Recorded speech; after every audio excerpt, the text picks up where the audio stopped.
Avec un peu plus de 6 km déjà ouverts pour cette route à 2x2 voies, un rechargement avec des matériaux d'apport, des caniveaux en cours de construction par endroits et d'autres bien finis, les bases vies des entreprises titulaires des travaux en cours de finalisation, avec notamment des équipements de production désenrobés et ceux de béton, le projet de construction des rocades de Kinshasa est parti pour être une brillante réussite. C'est le constat fait ce mercredi 14 août par le ministre des Infrastructures et Travaux Publics lors de sa visite sur ce projet. La visite est partie de l'entrée de la route Lutendele au terminus Mboudi qui est le point de départ de la rocade sud-ouest. Ici, le ministre a reçu les explications sur le tracé du projet de la part du directeur général de l'ACGT.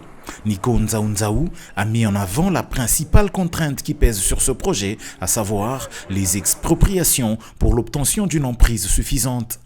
En compagnie des responsables et autres représentants des structures de son ressort, le ministre a observé plusieurs arrêts sur le parcours, notamment au PK 12+200 à la base vie de Crec 8, où il a apprécié la rapidité de l'installation des équipements, ou encore au PK 16, où il a vu l'immensité du travail d'ouverture de l'emprise et la construction des caniveaux. Sur la rocade sud-ouest se font aussi d'importants travaux d'ouverture de pistes avec une purge des matériaux pollués. À la base vie de Crec 6 qui travaille sur ce tronçon, le ministre a reçu les assurances de Cisco SA quant à la bonne exécution de ce projet.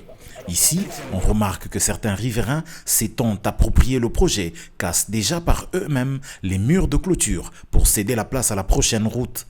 La société qui exécute les travaux nous confirme que si le linéaire est libre de toute entrave, ils vont exécuter les travaux, en tout cas dans les délais tels que requis. Donc nous pensons que si, de notre côté, du côté de l'État, nous veillons à ce que toutes les emprises soient libérées, nous atteindrons les délais, nous respecterons les délais de 3 ans. Les 64 km qui constituent ce projet devront être bouclés en 3 ans à compter du 22 juin 2024, date du lancement de ces travaux par le président de la République, Félix Antoine Tshisekedi Tshilombo.